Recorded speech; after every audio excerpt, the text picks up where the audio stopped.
Olá, irmãos e irmãs, muito bem-vindos a mais um momento de meditação do Santo Evangelho com o Padre Luciano de Almeida. Hoje, domingo, dia 1º de outubro, 26º domingo do Tempo Comum, e nós estamos iniciando hoje com toda a Igreja o mês missionário. Celebramos hoje também, apesar de ser domingo, não faremos a sua memória, mas o dia de Santa Teresinha de Lisieux, Teresinha do Menino Jesus, a grande Rosa do Carmelo de Lisieux, patrona mundial das missões, mesmo sem nunca ter saído do Carmelo quando lá entrou, acompanhou tantos homens e mulheres no seu trabalho apostólico mundo afora. E eu quero te convidar, por intercessão de Santa Teresinha, a meditar comigo essa palavra que está em Mateus, capítulo 21, versículos de 38 a 42. Naquele tempo, disse Jesus aos sacerdotes e anciãos do povo: Que vos parece? Um homem tinha 2 filhos. Dirigindo-se ao primeiro, ele disse: Filho, vai trabalhar hoje na vinha. O filho respondeu: Não quero. Mas depois mudou de opinião e foi. O pai dirigiu-se ao outro filho e disse a mesma coisa. Este respondeu: Sim, senhor, eu vou. Mas não foi. Qual dos 2 fez a vontade do pai? Os sumos sacerdotes e os anciãos do povo responderam: O primeiro. Então Jesus lhes disse: Em verdade vos digo que os cobradores de impostos e as prostitutas vos precedem no reino de Deus. Porque João veio até vós num caminho de justiça e vós não acreditastes nele. Ao contrário, os cobradores de impostos e as prostitutas creram nele. Vós, porém, mesmo vendo isso, não vos arrependestes para crer nele. Palavra da salvação, glória a vós, Senhor. Irmãos e irmãs caríssimos, nós estamos aqui hoje diante dessa chamada de atenção que Jesus faz aos sacerdotes e aos anciãos do povo. E veja, Jesus chama a atenção de homens de Deus.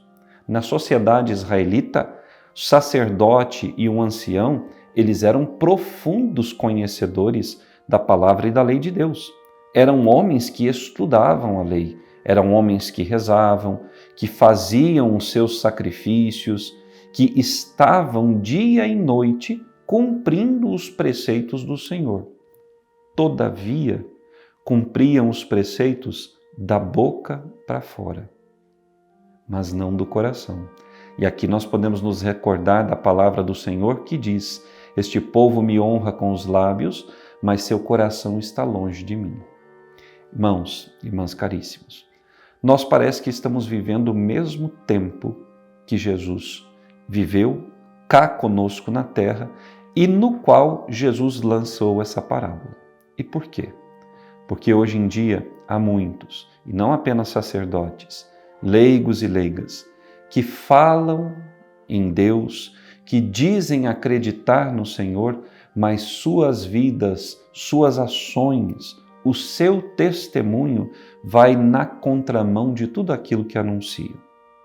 Eu e você, que estamos aqui agora meditando essa palavra, nós temos dado testemunho da pessoa de Jesus, dos seus ensinamentos, da doutrina da igreja que nós conhecemos diante de Deus e diante dos homens.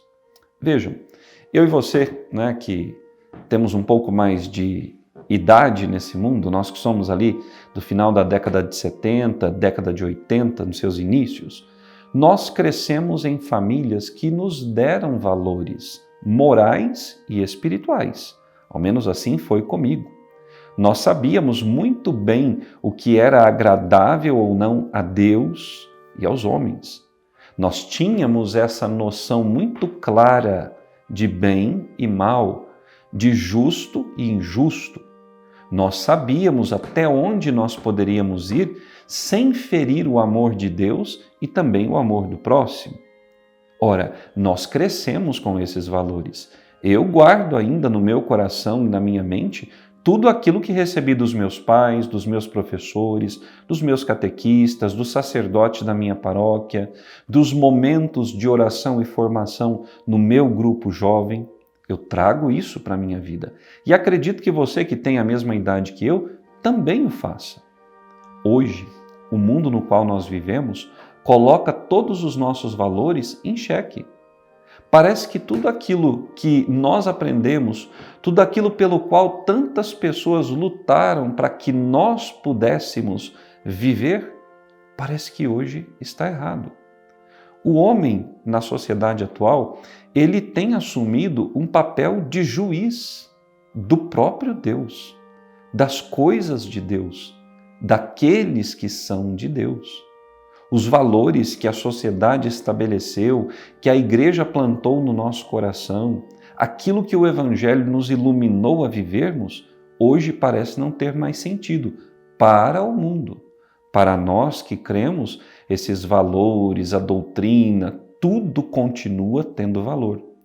Mas pelo fato de estarmos no meio do mundo, muitas vezes nós também chegamos a questionar aquilo que recebemos de nossos pais, que eles nos contaram e nos transmitiram.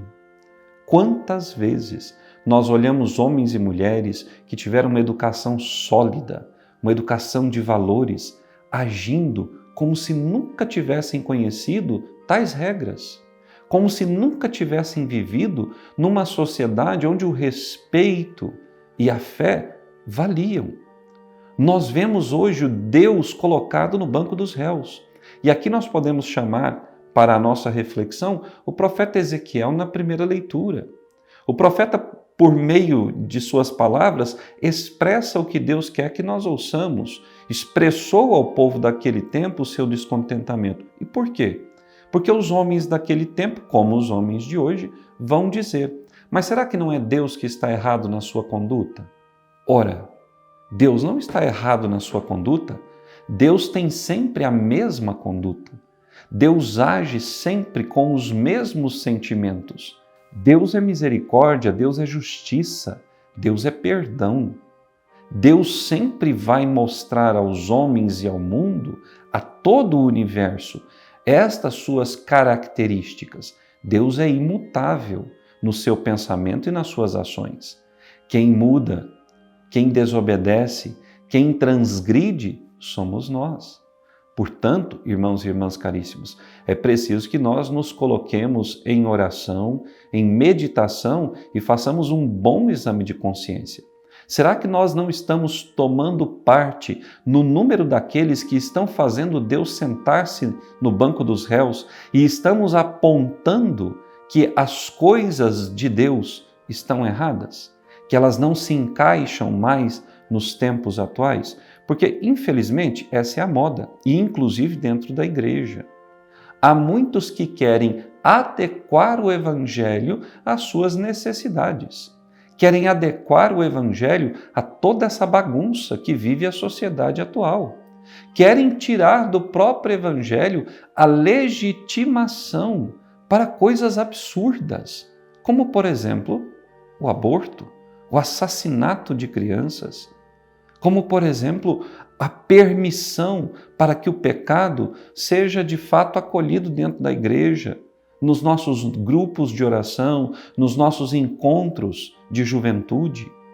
Ora, o encontro com Jesus, ele tem que produzir em nós uma mudança radical de vida. São Paulo nos fala disso na segunda leitura da carta aos Filipenses. Nós não podemos desmerecer por uma vida laxa todo o sacrifício e a humilhação de nosso Senhor Jesus Cristo na cruz. Jesus não entregou o seu corpo, sua alma, sua divindade, seu sangue por nós no lenho da cruz, para que nós hoje façamos da fé e do Evangelho aquilo que nós bem entendemos. Não. Ninguém tem autoridade para mudar a palavra de Deus, sua interpretação estrita em relação à vontade e ao amor do Senhor, nem mesmo o Santo Padre e o Papa. Ou nós somos de Cristo, vai nos dizer Paulo, ou nós somos contra Cristo, ou nós vivemos de fato aquilo que o Evangelho nos pede, ou deixemos o caminho do Senhor. Ora, eu não tenho a intenção, irmãos e irmãs, de uma igreja numerosa, mas eu rezo sempre por uma igreja de qualidade. Às vezes nós nos preocupamos com multidões, em agradar ao mundo, em trazer para dentro tudo aquilo que o mundo oferece como novidade. nós queremos nos adaptar, basta nós olharmos os absurdos que têm acontecido Brasil e mundo afora na celebração da Eucaristia. Há coisas que são deprimentes. Às vezes a gente vê pelas redes sociais, por algum e-mail ou vídeo que recebemos no nosso WhatsApp, na nossa caixa de e-mails, nós vemos coisas absurdas acontecendo na celebração da Eucaristia. Missas que parecem muito mais um circo, um espetáculo. Por quê? Porque nós queremos agradar aos homens e não a Deus. Porque nós queremos pautar a nossa conduta pelos ensinamentos humanos e não pelos ensinamentos divinos. Ora, o Senhor hoje adverte aos anciãos e sacerdotes que as prostitutas e os cobradores de impostos, os publicanos, os precedem no reino dos céus. E por quê? Porque eles dão o seu aceite, o seu sim à vontade de Deus e a cumprem. Mesmo que tenham se negado, em primeiro momento, a obedecer o que o Senhor pede. Mas quando se dão conta de que a palavra do Senhor pode mudar as suas vidas, de que os mandamentos do Senhor podem transformar o seu interior e dar-lhes paz, eles deixam tudo, abraçam o caminho de Deus e experimentam essa mudança. Ora, eu e você, que estamos na igreja, nós corremos o risco de sermos aquele segundo filho que diz ao pai, sim, eu vou fazer, mas que ficamos só na promessa, que não fazemos. Quantas vezes nós queremos impor fardos pesadíssimos e absurdos nos ombros dos nossos irmãos e irmãs e nós mesmos não estamos dispostos a tomá-los sobre os nossos ombros e cumpri-los? Quantas vezes nós dizemos aos outros que eles devem rezar, mas nós mesmos não rezamos? Nós acreditamos que aquilo que fazemos já está bom e achamos que tudo que o outro faz é condenável. Ora, a palavra que nós hoje meditamos tem como primeiros receptores a nós, a mim que sou sacerdote, a você que é consagrado, a você que é leigo e leiga. Nós não podemos pregar uma coisa e viver outra. Pregação e testemunho precisam caminhar juntos. E ora, é justamente o testemunho acerca da fidelidade e da alegria em viver a palavra de Deus que vai converter o mundo e fazer com que o mundo se coloque no banco dos réus, arrependa-se e receba de Deus a graça de uma vida nova. Hoje, nesse domingo, eu quero te convidar a fazer um bom exame de consciência e a perguntar-se se você tem sido o primeiro ou o segundo filho do Evangelho. Se você está de fato arrependido dos seus pecados e por isso tem buscado a conversão, se você tem trazido para si a responsabilidade dos seus atos e não tem colocado na conta de Deus aquilo que você, por preguiça, não faz. Ora, sejamos justos, porque Deus é justo conosco. Deus é justo no julgamento. O Senhor nos olha com compaixão, piedade e espera que sejamos justos na nossa acusação, para que Ele nos perdoe e nos dê a graça de uma vida nova. Hoje, eu quero te convidar ainda a ir à igreja e a suplicar ao Senhor a graça de ser no mundo presença real da sua palavra, do seu amor, mostrando aos homens e mulheres dos tempos de hoje que Deus continua o mesmo. Quem mudou fomos nós. Os que não observamos a palavra somos nós. Mas Deus, que é amor, perdão e misericórdia, continua por meio da igreja, dos seus pastores, de tantos homens e mulheres como João Batista, anunciando a salvação e a conversão de todos. Que Deus te abençoe e até amanhã.